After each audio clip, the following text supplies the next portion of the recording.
Welcome, everybody. Welcome to Not So Believelandia.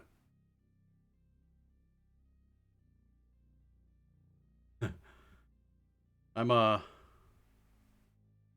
gonna welcome you to the show. It might be a shit show after I get done here, because your host Jim Myers is about to go fucking nuclear. Not not for all the reasons that you might be speculating or like, oh boy, here we go. Here we go. Before I do, for those that are probably new here, uh, please hit that like button and subscribe, please. Um, Especially for this special episode where I'm going to do probably the cliche thing that a lot of YouTubers do nowadays, and I'm gonna fucking rant. Oh boy, am I going to rant. Um, I don't know where to start. Uh, let's start before we get into this.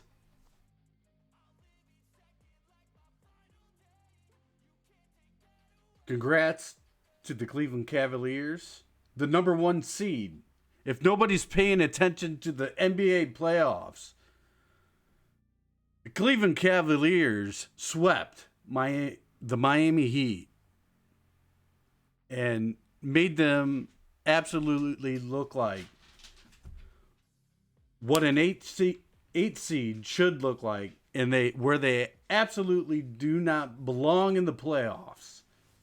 And the Cavaliers absolutely dominated like a number one seed should. In case nobody paying attention. They at least on this show, we're talking about the Cavs first. Not a lot to talk or to break down or whatever, but they deserve their just due. Because I mean, I don't even I get I just I'll get there. I'm living in a world that I just don't understand anymore. I just don't. I just don't. And that has so many more meanings than just sports anymore. Um but yeah, the Cavs, I mean, not that it matters. It doesn't I guess it doesn't really feel like it matters to Cleveland sports fan about the Cavaliers. Nobody gives a shit. This team could win a championship, and nobody is gonna give a fuck at all. It's just insane. I'm gonna. I guess that's how we're gonna segue into the Browns and the draft. But you know,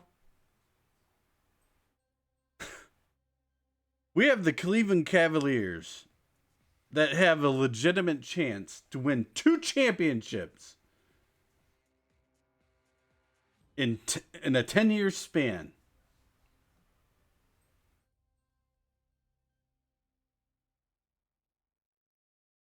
And you wouldn't know it. You wouldn't know it because we've got to talk about the fucking circus.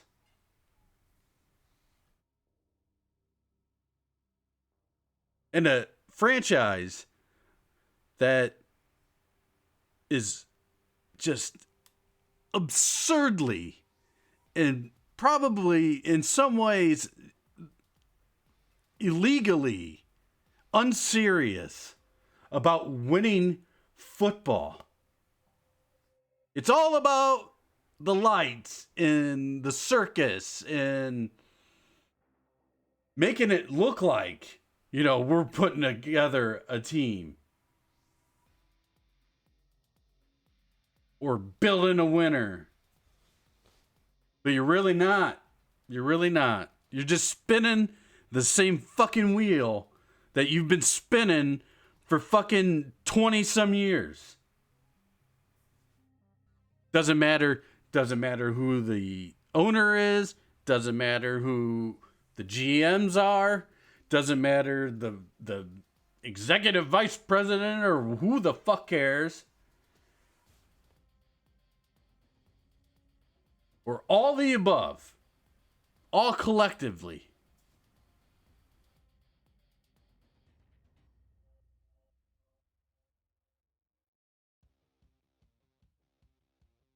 Let's start. Now that we've given the Cavs out my love. Thank you, by the way, for actually looking and operating and giving people like me hope for another championship. Kobe Altman, Kenny Atkinson, thank you so freaking much. Dan Gilbert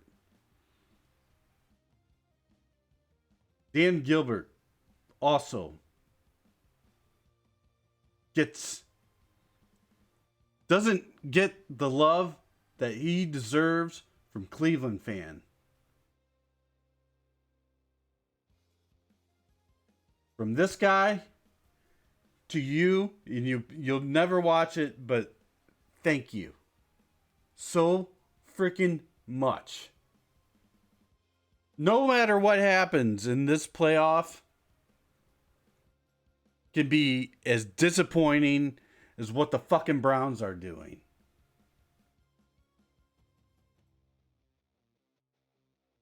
At least we're in the playoffs. We're competing. We have a legit contender for an NBA championship. And nobody wants to fucking talk about that. And I can't even get into it because I have this shit show to talk about.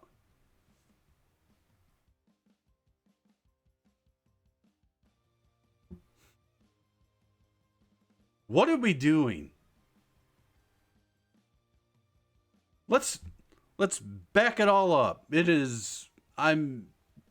are by the time this thing airs, we're at Wednesday.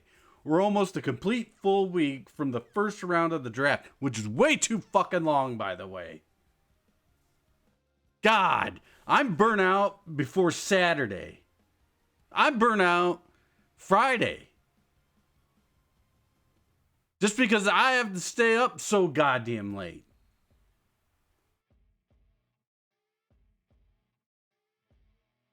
Which, it was cool back in the day when it was just over the weekend. Now, that was too long because, but Saturdays, it was like game day.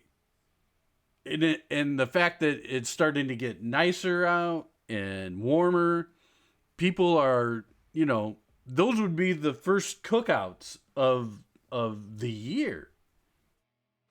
Friends would gather for the whole goddamn day, and it wouldn't have to be, I've spent drafts with Steeler fans and Cowboy fans.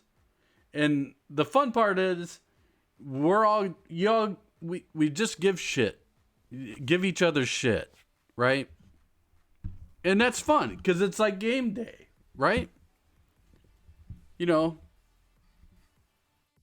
and we get all excited because it's like our Super Bowl. Well, you know, even though we lose every time in the fucking Super Bowl.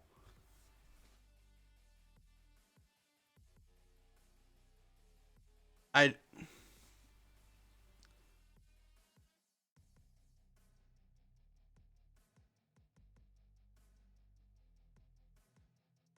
Thursday. Thursday, because I'm not even I didn't even make notes, guys. I I hit record and I'm just ripping right now.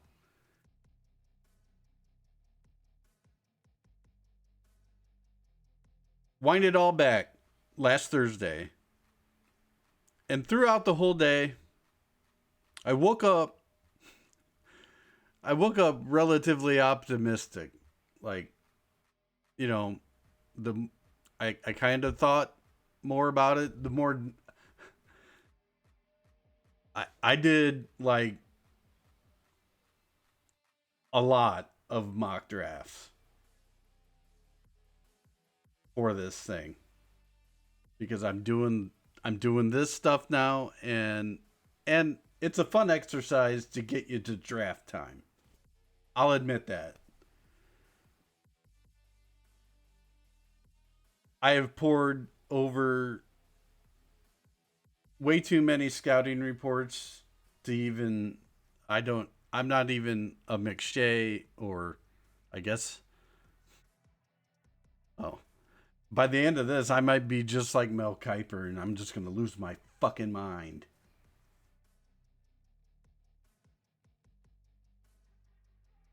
I I woke up that day optimistic, and for a lot of other reasons, for family things, that started the whole slide. Not so much, not great news for family stuff. So that wasn't great. So then we slide into Thursday night, and just before the draft, I kind of put out on Facebook my feelings going into the night and what I wanted to expect and then my PTSD as a Browns fan is expecting. And I was right about the PTSD stuff. And this is on Thursday. This is Thursday. This isn't even before oh, the fucking circus came back to town. So I'm getting geared up. I'm watching the YouTube feed for ESPN Cleveland's coverage because I like to get you know at least a instead of watching. I mean, I had the NFL Network. I didn't watch any ESPN because of the absurdness that it was the Shadur Sanders show before the fucking draft even started. So I just didn't even. It was ESPN was Shador's PR team the whole fucking weekend. So I wasn't even gonna go there. I'm not even. I'm not even touching it. I'll give ESPN Cleveland some love, and and that that stuff. So I'm getting into it, and back to the Facebook post first. Let's read. I'll let me bring it up. Bear with me. I brought up the fact that it was here's what to expect, but I have a feeling. And God, I hate it when I'm when I listen to my intuition, I guess you could say. Uh, yeah, lots of, lots of. I was actually regularly posting on Facebook throughout the whole draft stuff. Yes. So I put this out before the draft. I just want to throw out, I threw out two last mock drafts, which going into it, I was absolutely 70% sure that it was going to be Travis Hunter at 2, and I was pretty sure it would be Jalen Milroe at 33, or some sort of trade down. We'll get to that in a minute.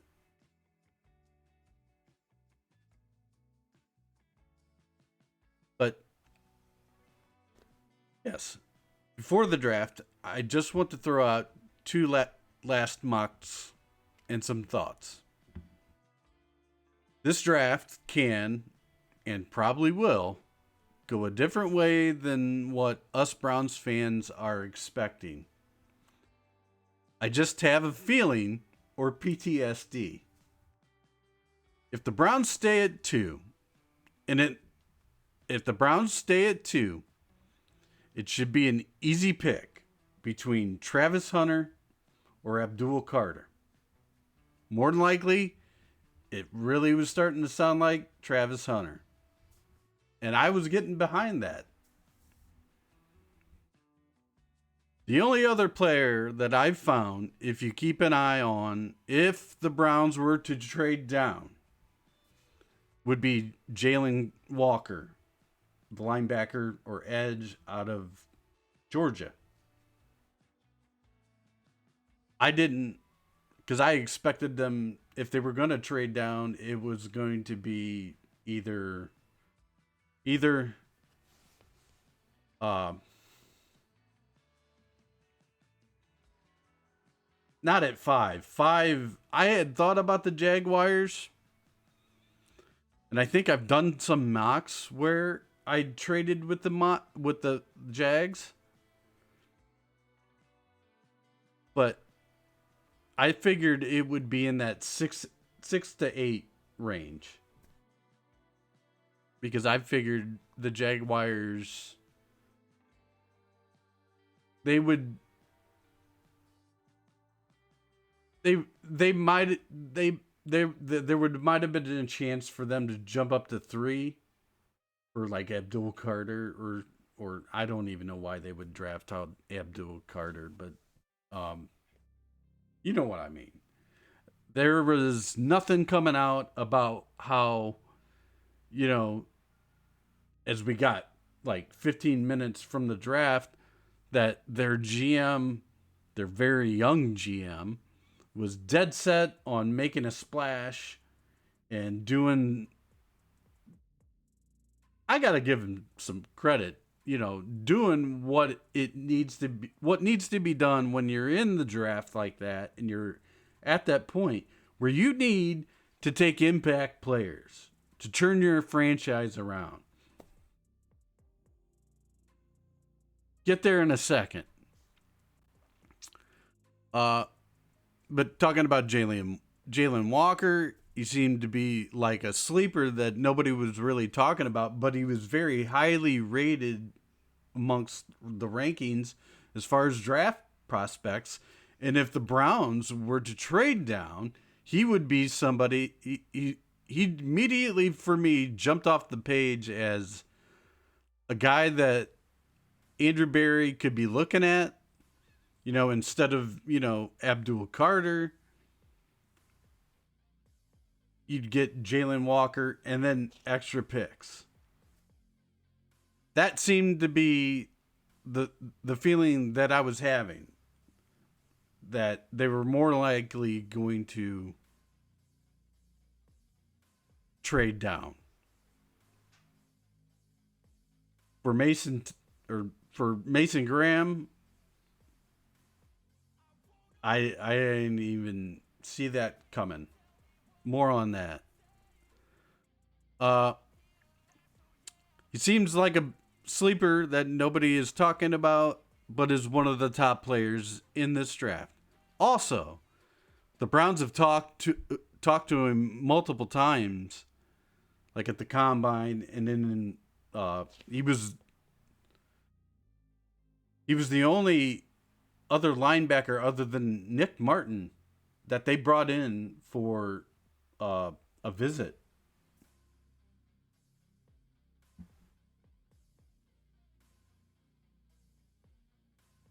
Uh, yeah, talked to him multiple times. Yeah, yeah. I see a scenario where they trade down, maybe even multiple times, or trade down multiple times to collect more picks because that's what Andrew Barry likes to do. And lo and behold, that's what happened. I will not take a bow on that. Also, I don't think they stay at number 33. I think they could trade down and do what I just talked about trading down multiple times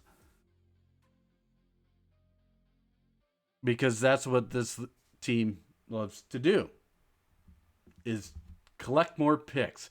And if you followed ESPN Cleveland's coverage, you even got the thousands of points that those picks were worth.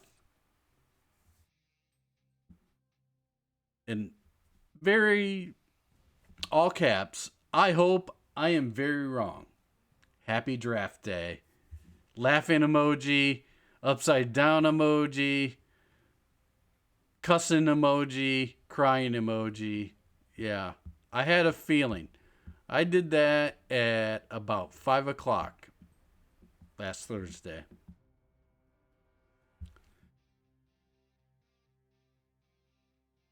Less than 2 hours later,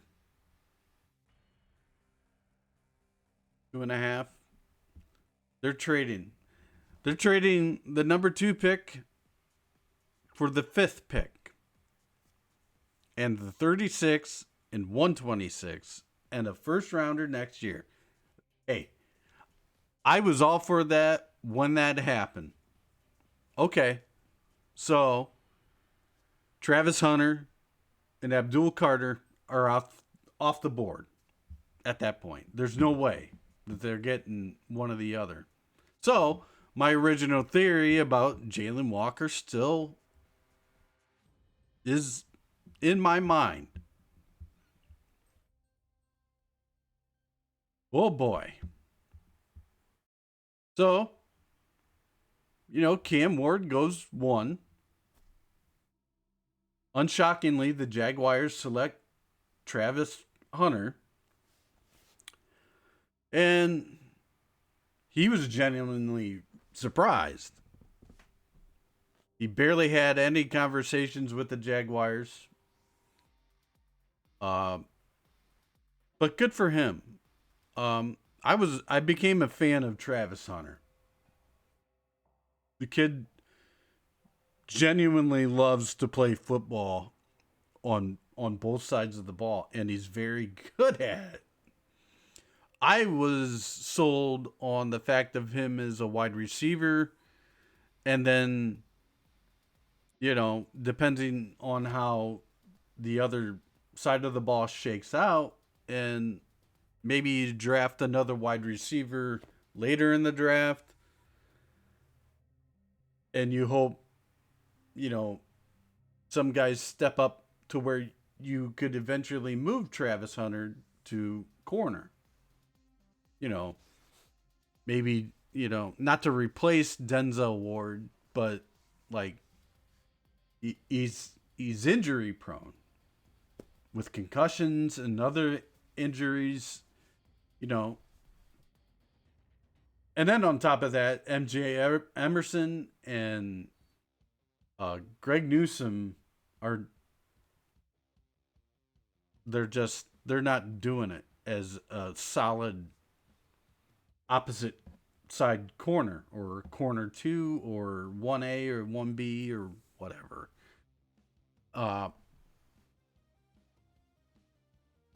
That's There's so much that you could have done with Travis Hunter. You could fill a lot of needs with just one pick. And I don't know. I don't know. I was okay with it. I was okay with the trade. Then four pick 4 is a blur.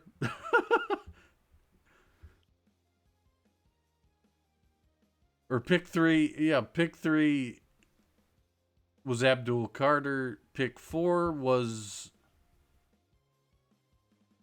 goodness, it's all a blur now. It's a blur. Who the hell was picked? Goodness, hold on.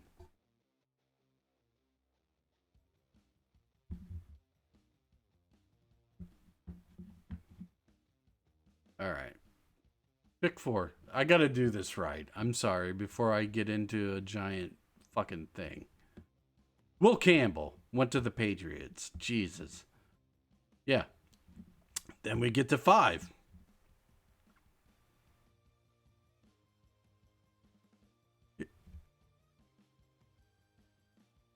The Cleveland Browns select Mason Graham, defensive tackle. This is where my problem lies. Defensive tackle, Michigan. Now,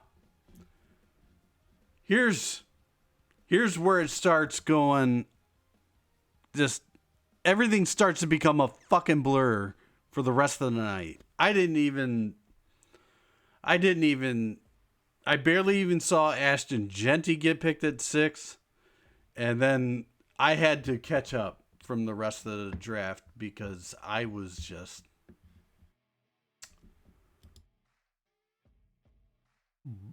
mind blown.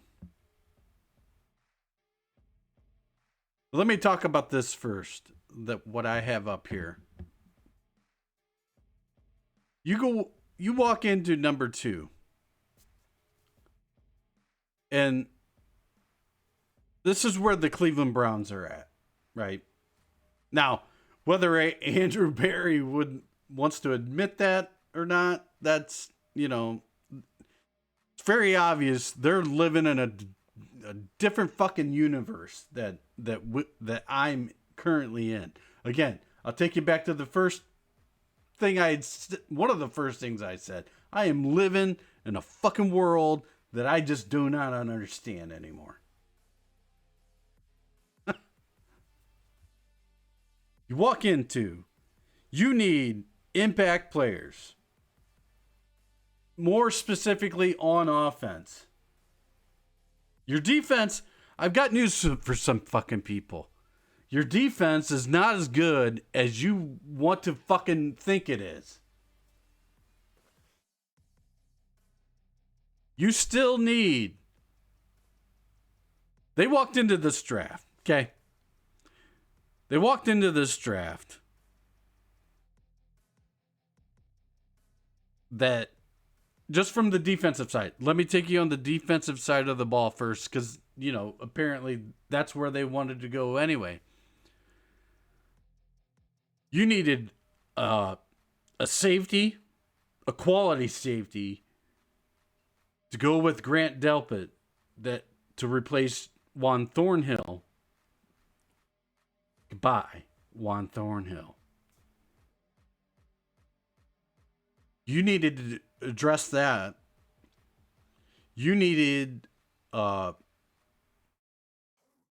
edge to go opposite. Now, whether that's Abdul Carter or not, whatever. But you still need an impactful edge to rush the passer from the other side of Myles Garrett. Because, you need somebody to take the attention away from Myles Garrett getting fucking triple teamed.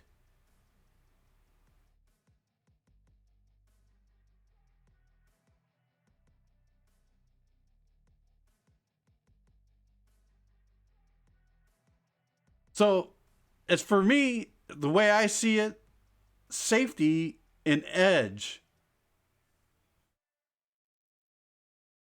because the secondary is what creates opportunities for the front seven to get pressure in a Jim Schwartz defense, right? Linebackers, from what I've been told, and from what every other person that covers the fucking Browns, linebacker is not a priority, and they addressed linebacker by keeping Jordan Hicks and signing Jerome Baker. Now that's what I thought was going to happen at the linebacker position. Then maybe they draft somebody with the third, fourth, or the fifth round pick that they got before the draft. Not with the first pick in the second round. And then on top of that, you draft.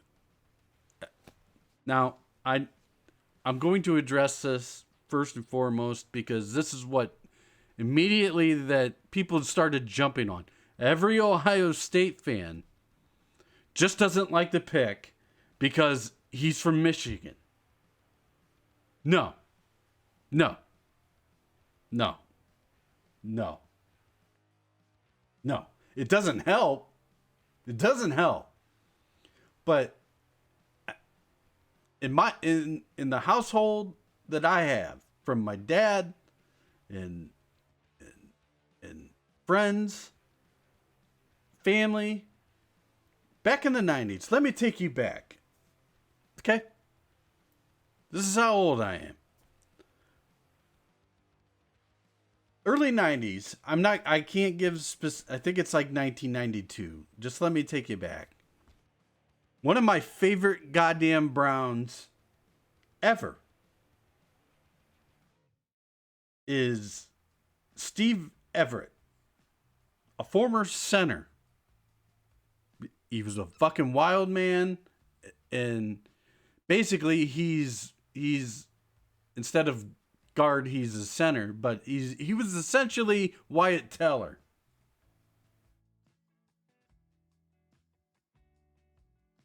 Maybe even cooler than Wyatt Teller. And ladies and gentlemen, you know where he went to college? And he even wore a Michigan rag underneath his helmet. Yes, that guy, one of my favorite Browns ever, was a Michigan Wolverine.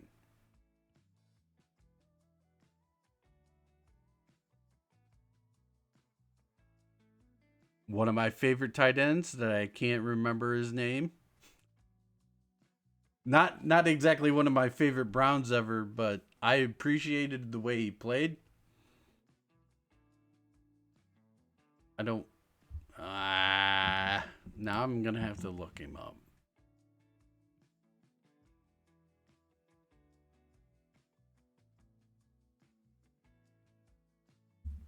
Hold on. Please hold while Jimbo operates technology.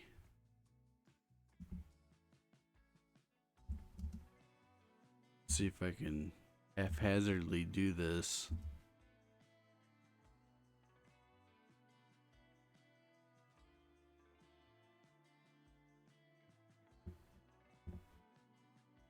No, AI just wants to tell me about Harold Fannin. We'll get to that, which is probably my favorite pick. Um, fuck it, forget it. Just want to tell me about Mason Graham, which we are currently talking about. Anyway, there's been plenty of Michigan players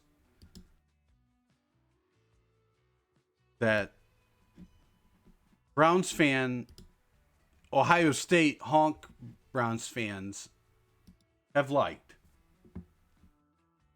I was even on board with Braylon Edwards. Didn't work out. That's his own fucking fault. It's not the fact that he's from Michigan.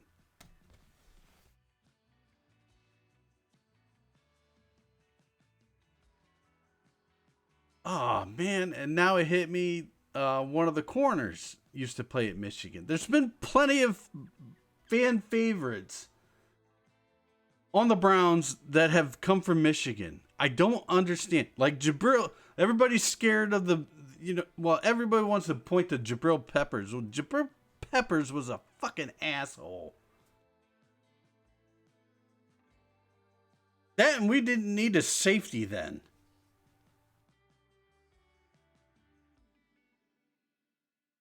And I even like Jabril Peppers as a safety. I was even on board for that.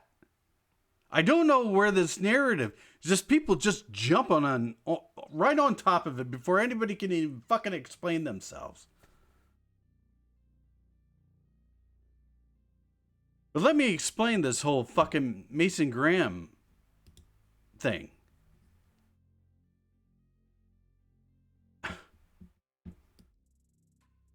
First of all,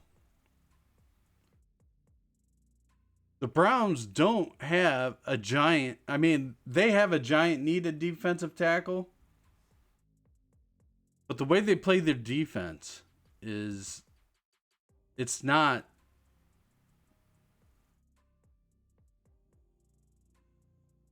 Yeah, we can run with that headline. It's not. It can be found in other ways. Like,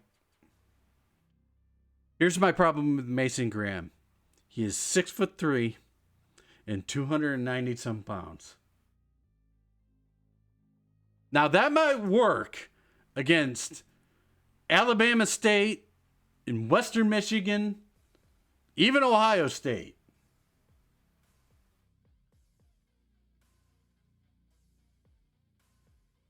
It ain't going to work in the NFL when you've got guards that are like 6'3", 6'4", 6'5", and 330.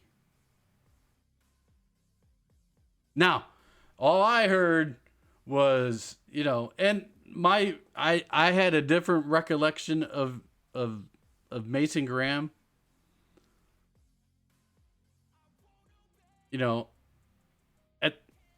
After everything started to calm down, I'm like, okay,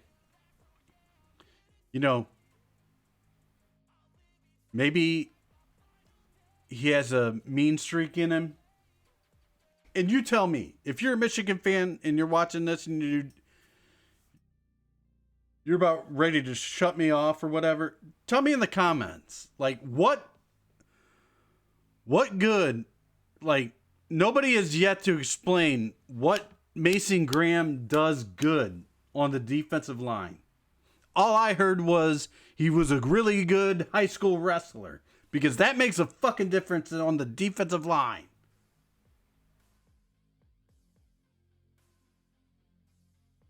Yes and no, I know. But what difference does that make? And then he's a physical specimen. Look,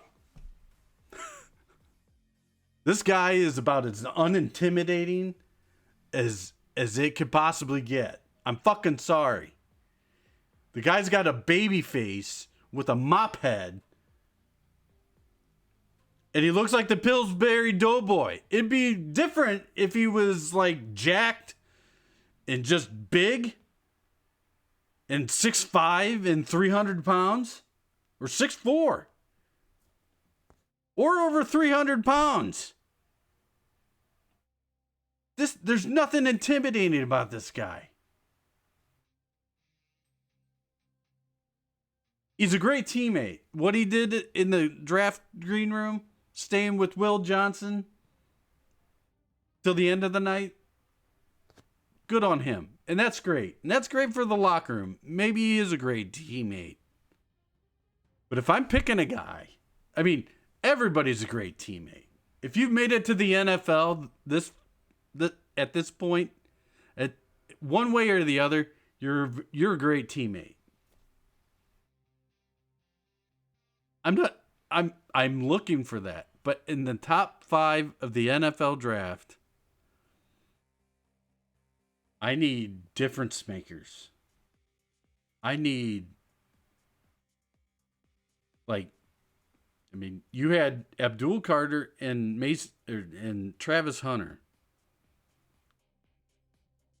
They were the 2 elite guys that, in this draft, look at the first round.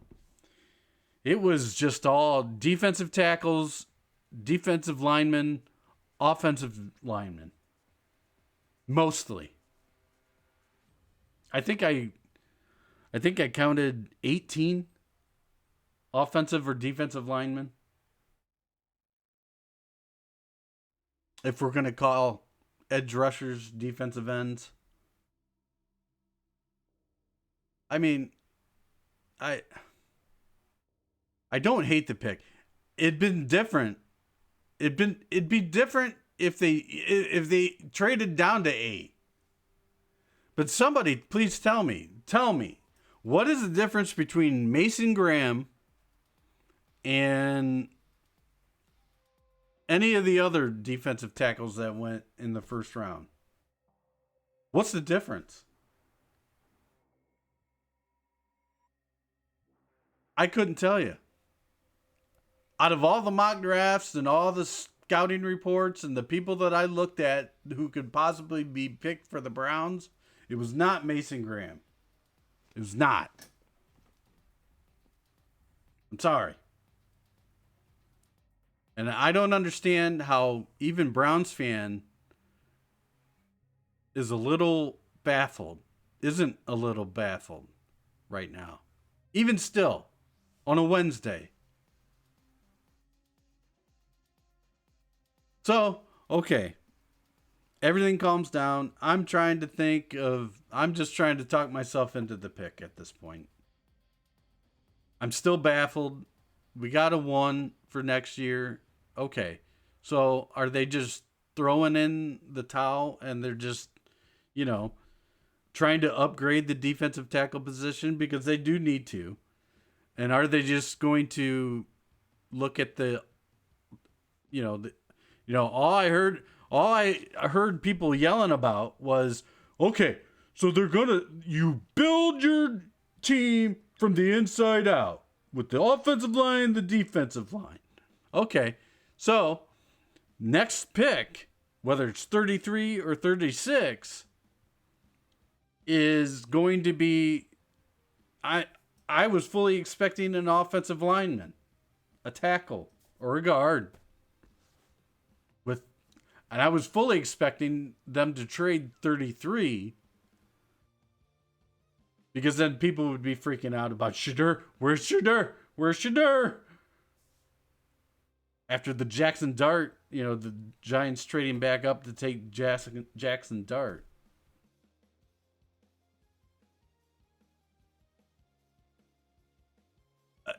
So I figured at least somebody would want.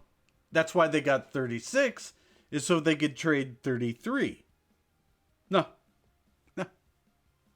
They drafted Carson Schlesinger. Guys. Now, I watched the Ultimate Cleveland Sports Show. And I'm gonna fuck his name up. The kid that produces it and basically runs it, McNuggets, they call him. He couldn't find where he was on the ESPN rankings. Now he was at the combine. but nowhere. Again, I'm not a draft expert. I'm not a mock drafter, but every single, I do my due diligence. I don't even know why. I'm a fucking fan. I'm an idiot is what the fuck I am. But Schlesinger never even came up in anywhere of who to choose from.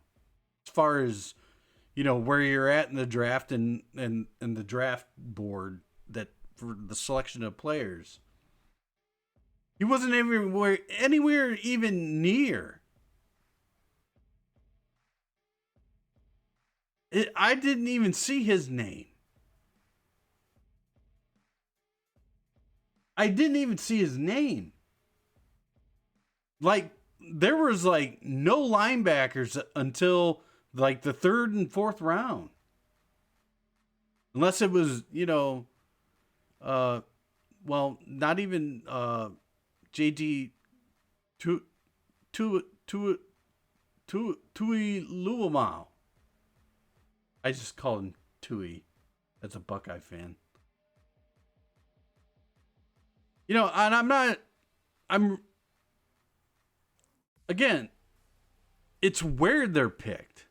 Like, you could have got him if you really wanted it in the third round, where fucking Dylan Gabriel was. I just don't get it. He might be a beast as a linebacker. I know he had a lot of tackles. I know he's a good tackler. And, for what they do in the defense with Schwartz, you have to cover a little. Guys, but you could. There were at least 50 better players than Carson Schlesinger to take there. And I legitimately had no idea who the guy was. No idea. No idea.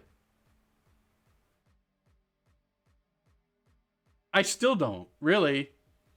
He's very much a long blonde-haired California boy that I hope he likes fishing than surfing, because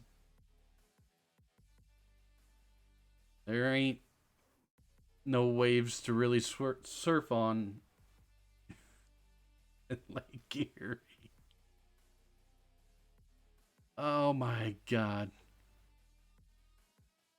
So, then we get to 36, and they pick Quinshon Judkins. Which, at that point, I said, finally, the Browns have actually drafted a guy that is appropriately drafted. The Browns have finally, they finally have entered the NFL draft.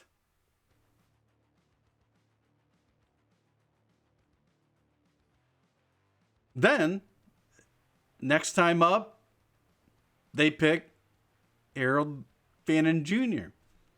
from BG. Now, if you're new here, and you most likely are, my brother is an alum of Bowling Green. I have spent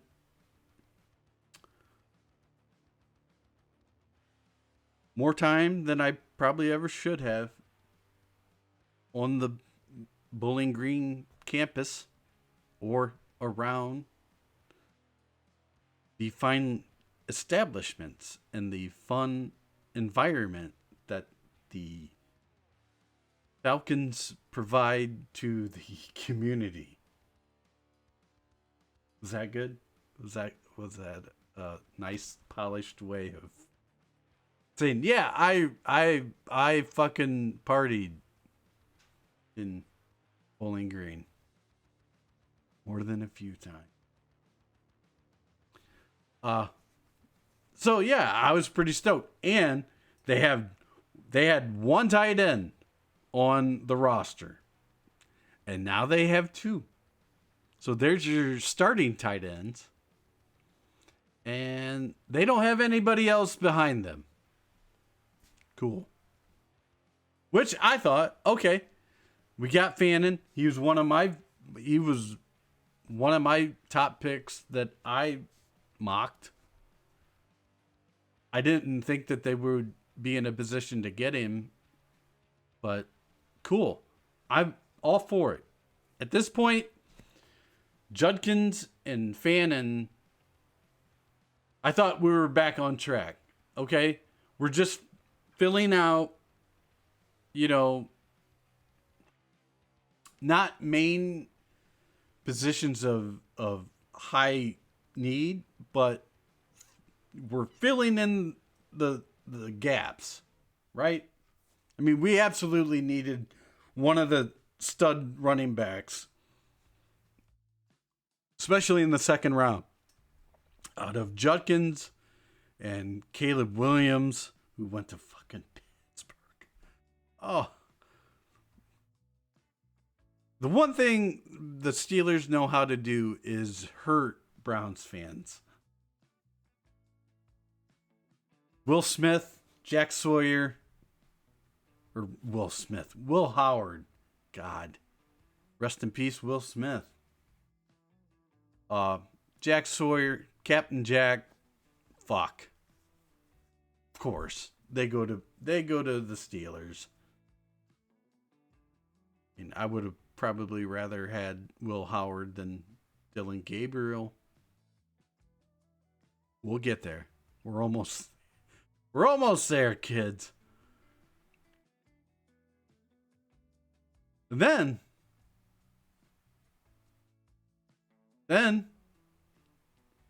we picked Dylan Gabriel, which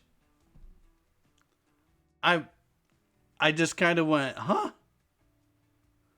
But for where they're at, and at least the QB room that was there before the shit show, you got Flacco, Kenny Pickett, and then now Dylan Gabriel. Is he going to be the franchise guy? No. But, watching the call that was made to Dylan Gabriel and his family, it became quite clear that they spent a lot of time with him and with his family, and they were very appreciative. And at least Dylan Gabriel is good enough, to come in and be a backup, a quality backup. He doesn't have the greatest arm, but he doesn't have height at all. At least he's taller than Johnny Manziel.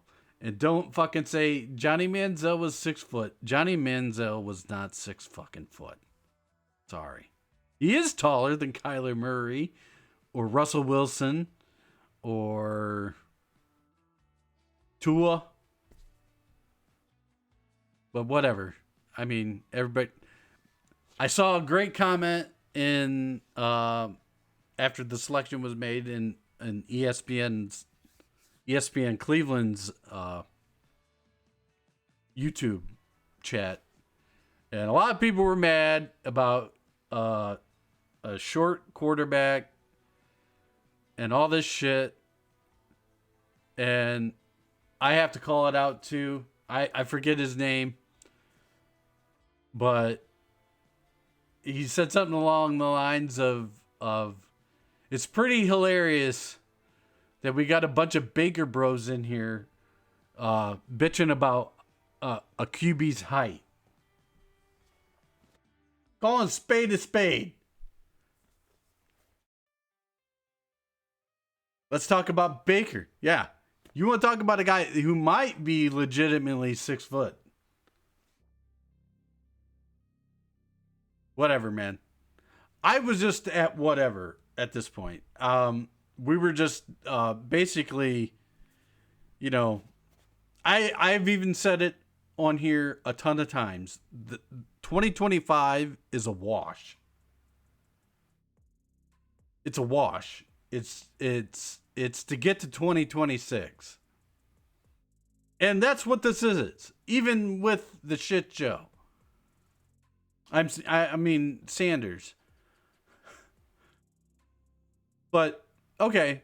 So they follow that Gabriel pick up with another running back.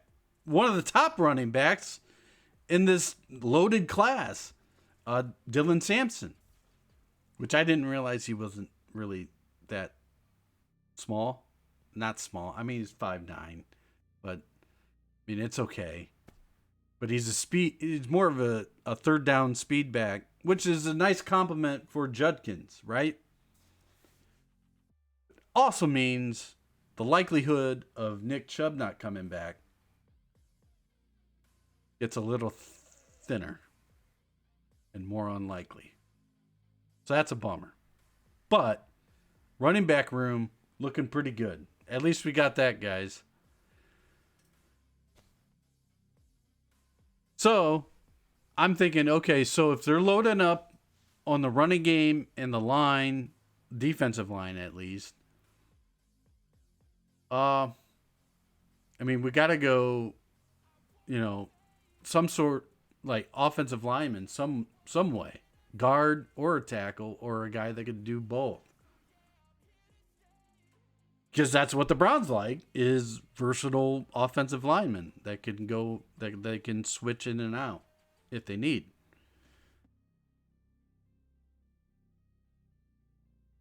Nope. Fuck it. We are going to trade the rest of our draft, which was just only 2 more picks. And we're going to go up and get the guy that was probably, it's hard to say, but it was looking like he was going undrafted free agent. And I have spent more time. I mean, I even started off this channel and this my website, Believelandia.com, writing about the possibility of Shedeur at 2. And basically saying he's not the guy.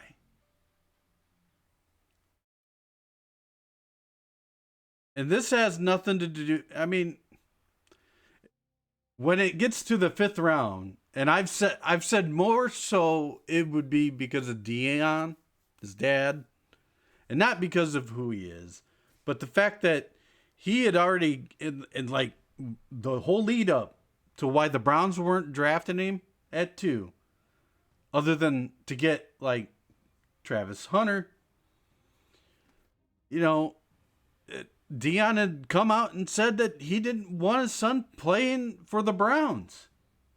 And he wasn't going to have it. He's not going to let his son go to the place where quarterbacks go to die.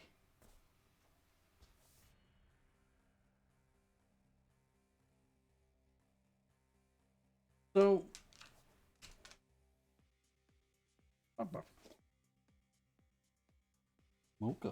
Mocha's ready to go to bed. Yeah, that. Sorry.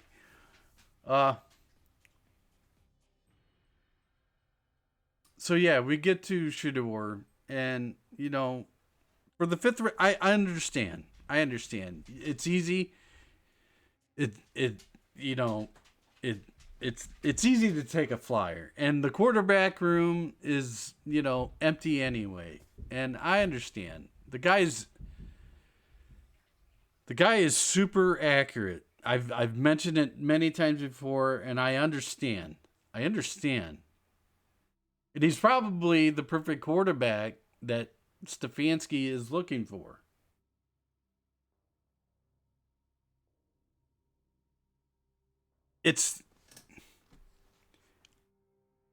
I don't think Shador Sanders is. I'm just gonna say this because people are fucking ridiculous with their takes about why people didn't want him, and you should just get on board because it's gonna be fucking epic, one way or the other. Shador Sanders is not. Well, he's about as serious about football as the Browns are about fucking winning. So I mean, maybe it's a match in more ways than one.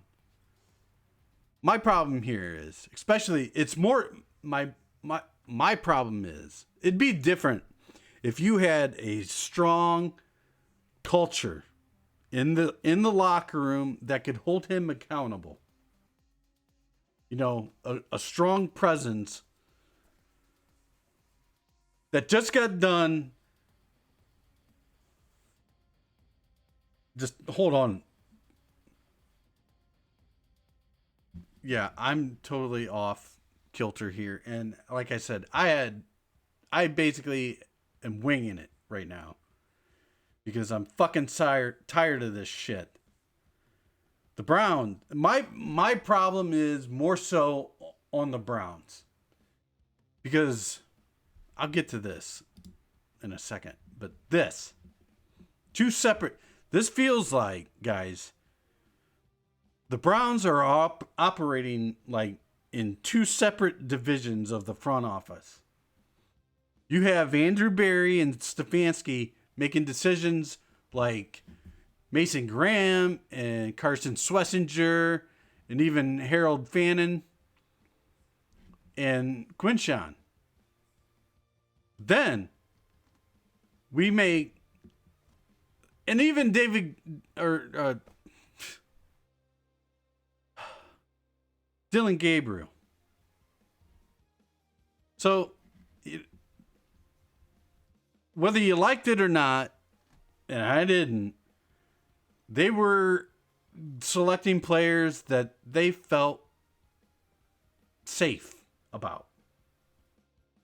I mean, these things are, the Schlesinger thing and the Mason Graham thing might be some things that will get them fired, but not ultimately, because defensive tackle and linebacker in Schwartz's defense is going to go on Schwartz. More so than it will on Stefanski.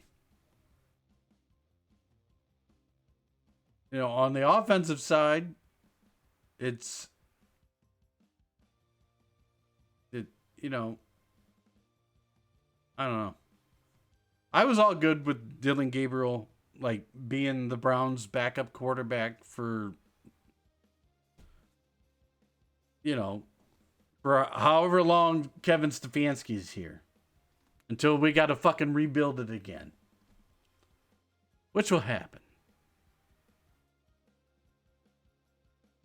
Then,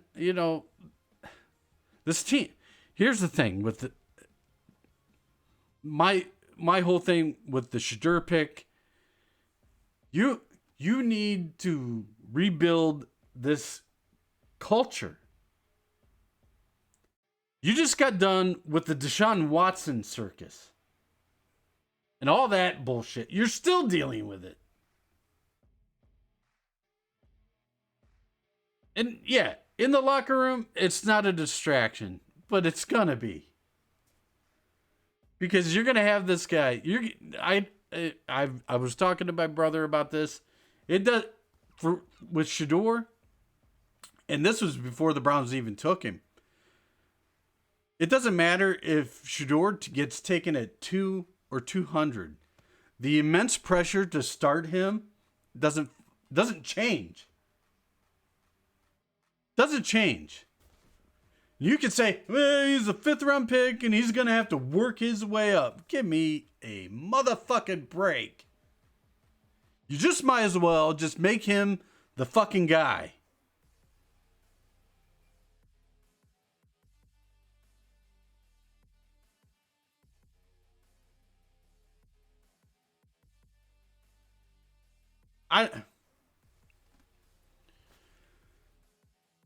Between I mean, when is this franchise going to learn about the fucking circus?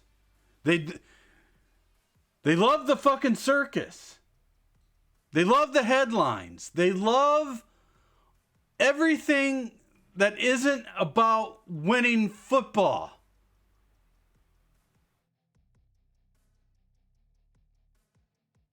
That's the crux of it. It feels like you have D. Podesta and Jimmy Haslam over here, or D. Podesta, I don't even, maybe it's just Jimmy Haslam and D. Haslam and J.W. Johnson.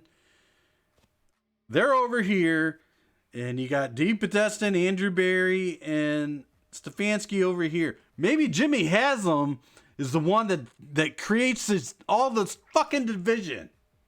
It happens every fucking time. It's happened. Every GM, head coach, coaching staff, everything becomes divided. Happened with Baker, happened with Manziel, happened with Watson.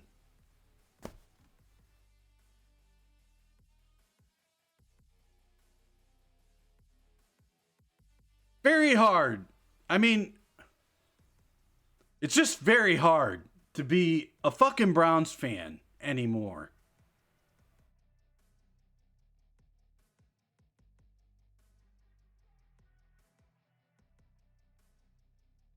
That's why I say you just need to start Shador from the get-go. Fuck it. Dylan Gabriel ain't going to beat him. And even if it did, there's too much pressure. There's too much pressure, outside pressure, that the Browns listen to.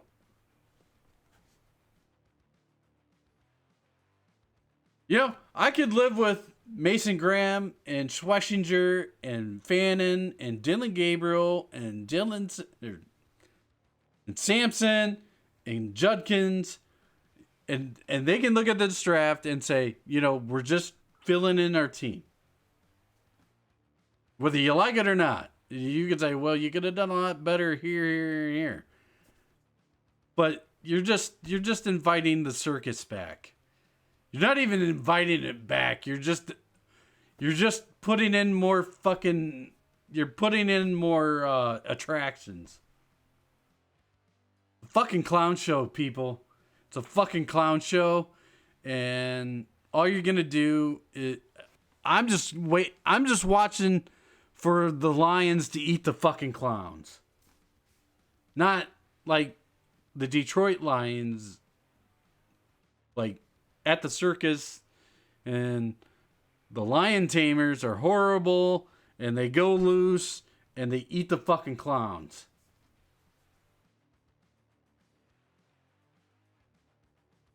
Give me anarchy at this point, I guess.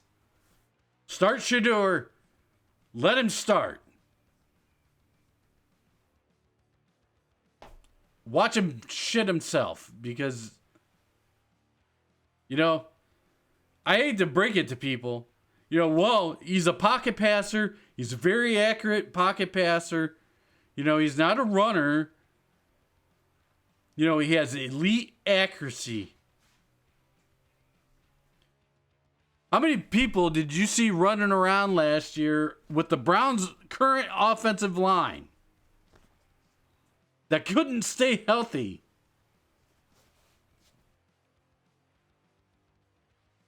You got Deshaun out there fucking playing running back because we don't have one. And then he tears his Achilles. Not that it would have made a difference, but he's the scrambler, great on the run, and even though he can't pass it for 5 fucking yards. Then you got the Dorian Thompson-Robinson. Same thing. Scrambler. Whatever, man. Oh my God. We just can't. The Haslams in the front office cannot stay away from. They can't stay away from the fucking circus. Controversy creates cash, as carny promoters, wrestling promoters used to fucking say. Still holds true. Everybody's all bought in to Shedeur, and he's going to turn the fucking Browns around, and it's going to be great. It's going to be great because I got, let's go back to here. I've got Aaron fucking Goldhammer telling me, you know, because somebody was giving them shit about, you know, not talking about the Cavs in the playoffs. You know, all anybody wanted to. I tuned into the Cavs post game on ESPN Cleveland, only for them to keep talking about Shedeur Sanders. They didn't have a fucking draft show or anything. They had the goddamn Cavs post game, and they just took liberty to turn that into the Shedeur Sanders show. And I got them yelling at me today. Not me specifically, but that's all I've heard is whether it's Mel Kiper or ESPN or NFL Network or a lot of people. All the bigwigs that don't even know what the fuck is going on. They're going, I should like it, even if I don't. And if I don't, it's because he's too big of a star or what the fuck ever. Like, no, man. I'm done with the circus. I'm done with the fucking sideshow shit. I just want to fucking be about winning football. I want guys on my team that are about winning football games and going to championship games.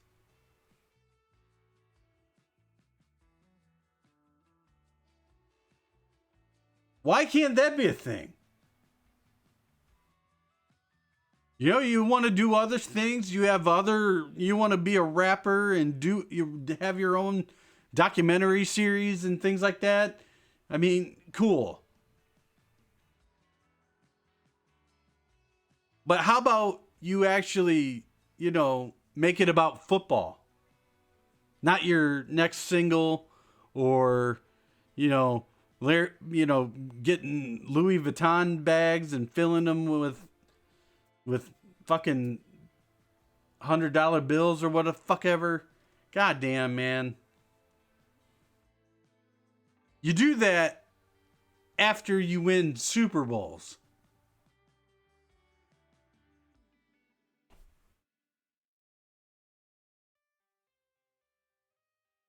Why can't it just be about fucking football? Because ESPN loves it. ESPN, Aaron Goldhammer, Tony Rizzo, because they all want the fucking show. They all want the show. They don't want it to be about football. It's fucking that's the shit that pisses fans like me off.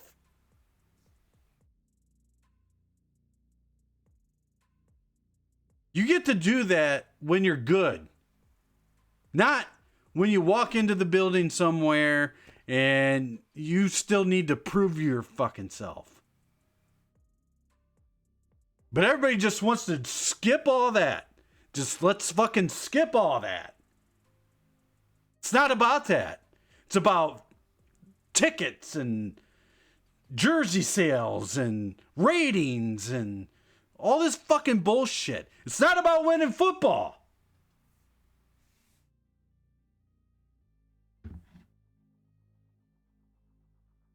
That's why I'm mad. Because none of this is about winning football games.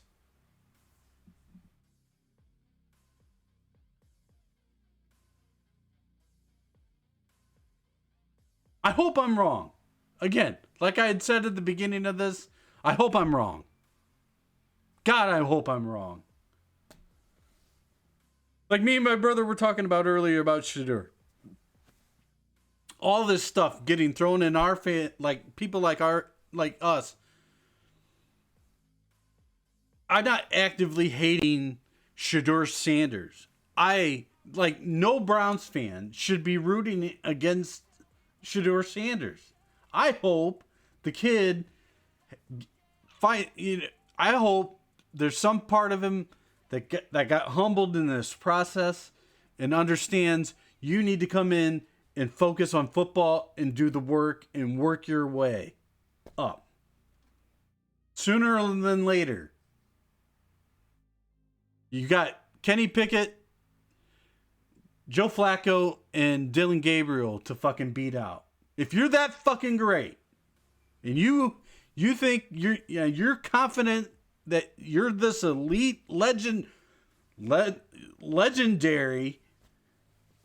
quarterback already, prove it. Prove to people like me wrong.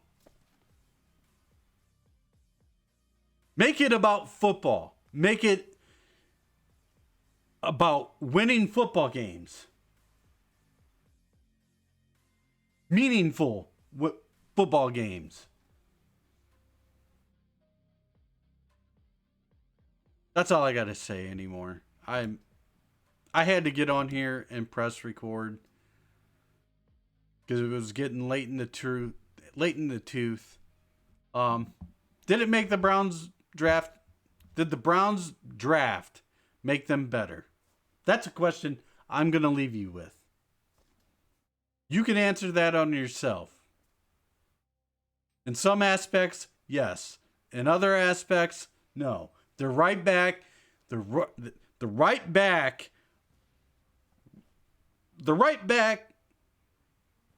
where they have been. Let's face it, where they have been. Because all I've heard with the second pick, when's the last time, a defensive tackle won you games? When's the last time a tight end won you games? Who wins football games? The quarterback. So why are we trying to, okay. So then what do we do? And then I got hosts of radio shows and other fucking shows telling me Mason Graham is an impactful player. So what is it? What is it?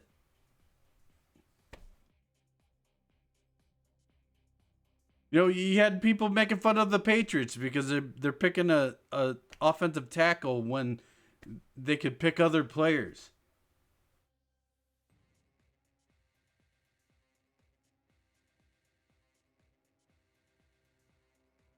I mean, and then if you're going to pick two running backs, if you had your eye on two top running backs, you had the chance to pick Ashton Genty, who went one pick below you. I would have been great with that. I'd have been a lot happier. And again, it's not about the guys from fucking Michigan. He's the fucking Pillsbury Doughboy. He looks like the runt of defensive tackles.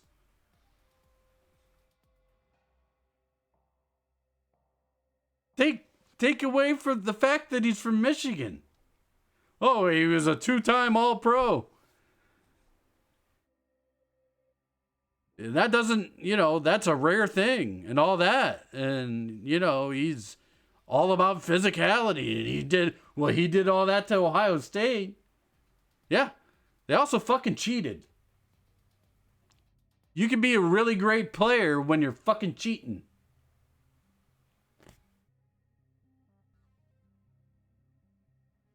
Tell me I'm wrong there. Because I don't hear a lot of even fucking people from Michigan saying that.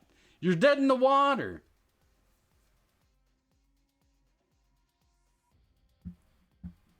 So did it make them better? No, I don't think it did. Did it move the needle? Did it move the needle? You still need a starting safety. Free safety. You still need a ball hawk back there. You still need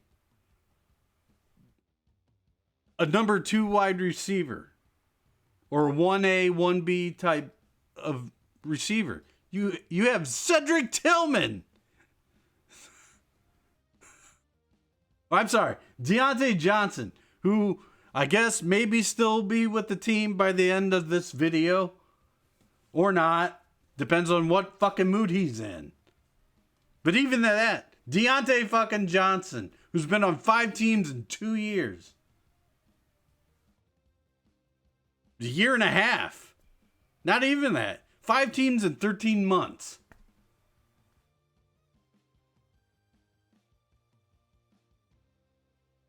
Because he can't make up his fucking mind.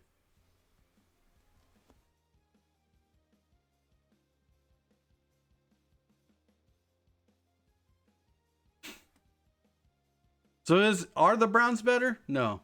Nope. Oh, and your depth at offensive line is still a little weak. Yeah, you went out and got a backup tackle and a guard that can move all over the line, but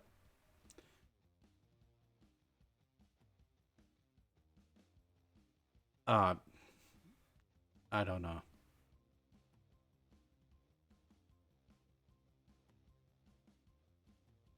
You still only have 2 tight ends on your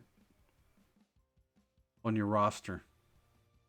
It's Njoku and Harold Fannin. That's it. That's it.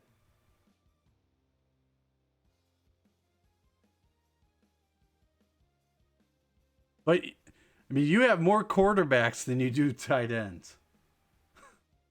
You have twice as many quarterbacks as you do tight ends. Think about that.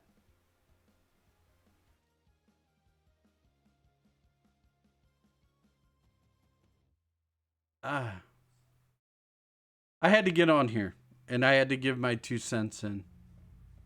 Not that it's worth a goddamn even a penny, but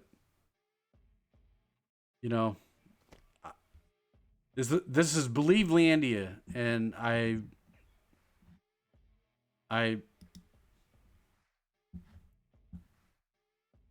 started this. I've got, you can't see it right now.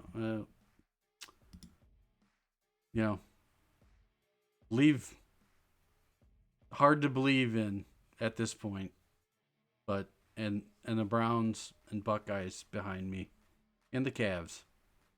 Love you, Cavs.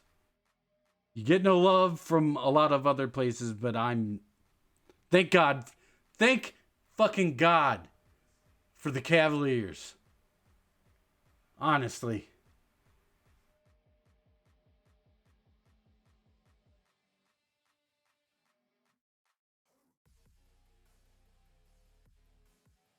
Man.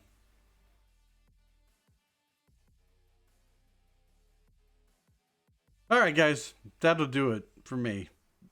I hope you enjoyed yourselves. I feel a little better now that I got that out of my system. So, on that note, please, again, subscribe, like the video.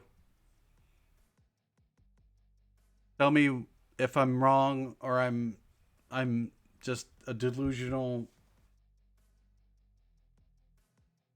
old man. Probably both. I hope, you know what, for the sake of the Browns franchise, I hope I'm wrong. But this team is unserious. It's just not. They want to make money, they want to, sell you a barn by an airport with fancy hotels and, shit that will cost too much and nobody will really be able to afford, but all the rich people will be able to go, and that's important. That's the most important thing.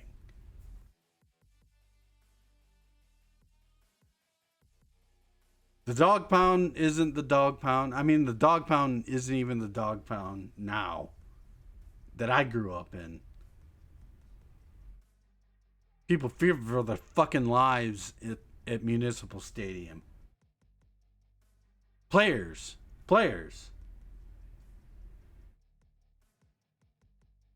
That was a different world. just like what we're living in now. Nothing is the same. It just isn't. It's just sad. It's just sad. We have teams like the Cavs. Even as Cleveland sports fans, the Cavs have given us probably the greatest sports moments of our lives.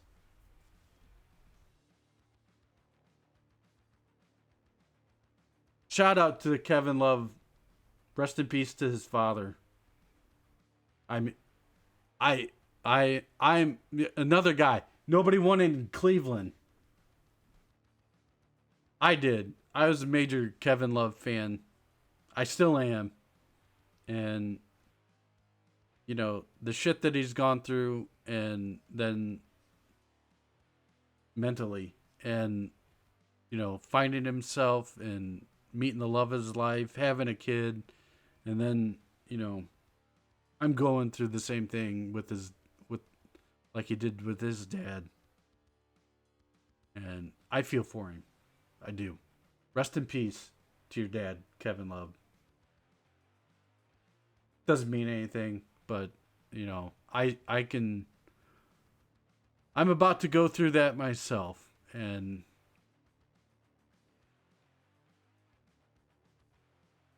I just feel for the guy. Um.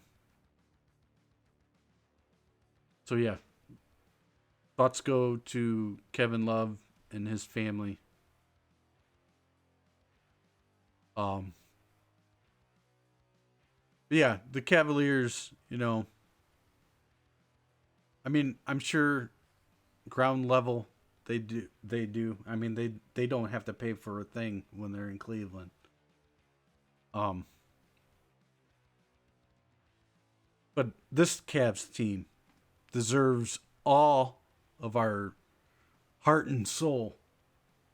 And instead, we're we're going at it back and forth about Shadur Sanders and Mason Graham, and the Browns love it because you know what? You're talking about them.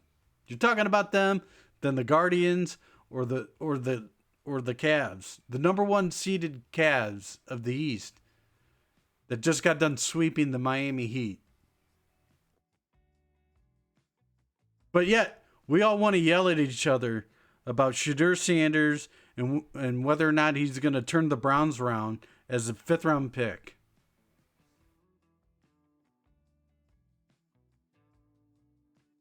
I don't know, man. This day and age, I don't know. Maybe I'm just like the stuff I got going on. I'm seeing shit in a way different. It's just football. It's just football.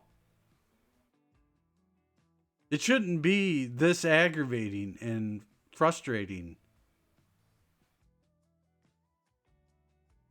And it isn't. For me, it's not. I'm just upset that, we can't enjoy stuff anymore. We just can't. The Buckeyes winning the national championship. I took time to enjoy myself because honestly, nothing good has happened personally for a year and a half.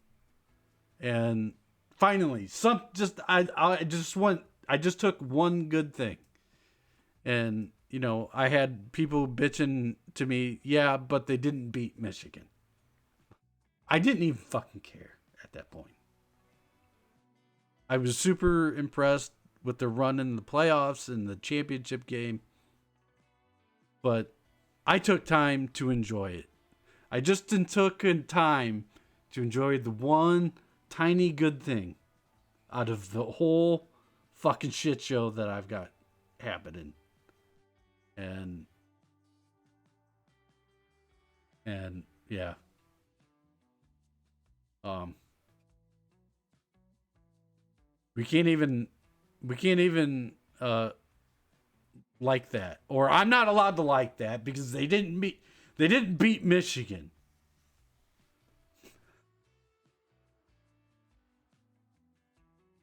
Now I've got, you know, people yelling at me because I don't like the Shador. It's not that I don't like Shador Sanders. He's just a better fit for like a team in LA. The shit that his little show and everything would not be a big deal with the Chargers or the Rams in that city. New York would not be a big thing. Cleveland,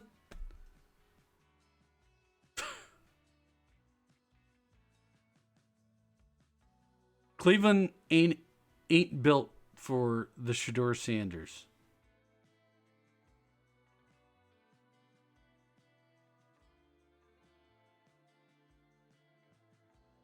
I don't know, guys. The picks that were made,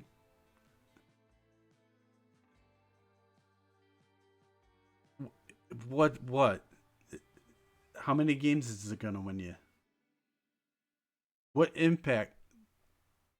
Even further down the line, let's say 2029 when they move into the barn. I'm calling it the barn because it looks like a fucking pole barn. Fancy pole barn.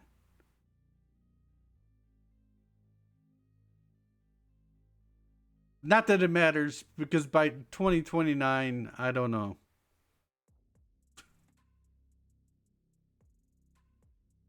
I might be done watching football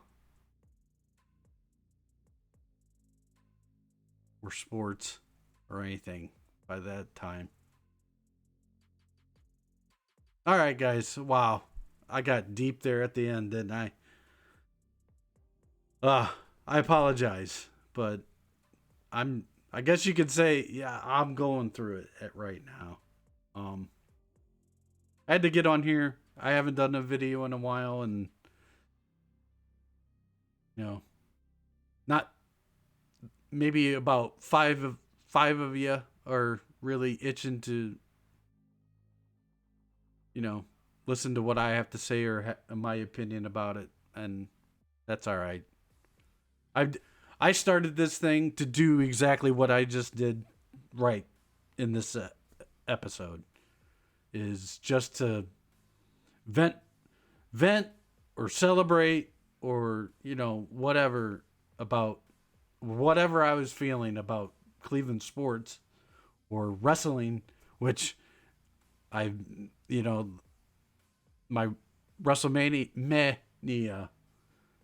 There's another thing that I can't enjoy anymore. I got The Rock telling me to fucking like it or don't eat a shit sandwich. I don't know. Can't like that. Just can't sit and enjoy like that and then like that, even though it's bad. Next thing I'll know, we'll have players yelling at fans to just fucking like it. We went 3-14, but you know what? You should just like it anyway. You should just enjoy coming to the stadium. I can't afford fucking tickets to the stadium.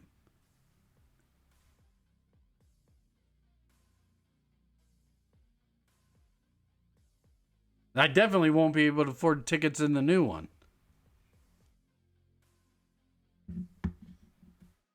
All right, guys. I'm sorry. I got to get off of here. I went another hour longer than I again. Again, the goal was to do 30 minutes and I am at an hour and 35. Cool. That'll do it for me. Please subscribe if the many of you who haven't, or the many of you who haven't even watched. And if you do, in the future, please like, subscribe, follow me on Facebook. That was where the fun was had for the draft in real time. Instagram, Threads, Blue Sky, really not existent. If you want to really follow me. Just look up Believelandia on Facebook. That'll do it for me. Until next time, I'm not sure. I've got things going on, so unless stuff happens, or we can celebrate the Cavs or stuff. I mean, nobody's gonna miss me anyways. So, until next time, I will see you guys again. Thank you for watching. I will see you guys on the next one. Peace.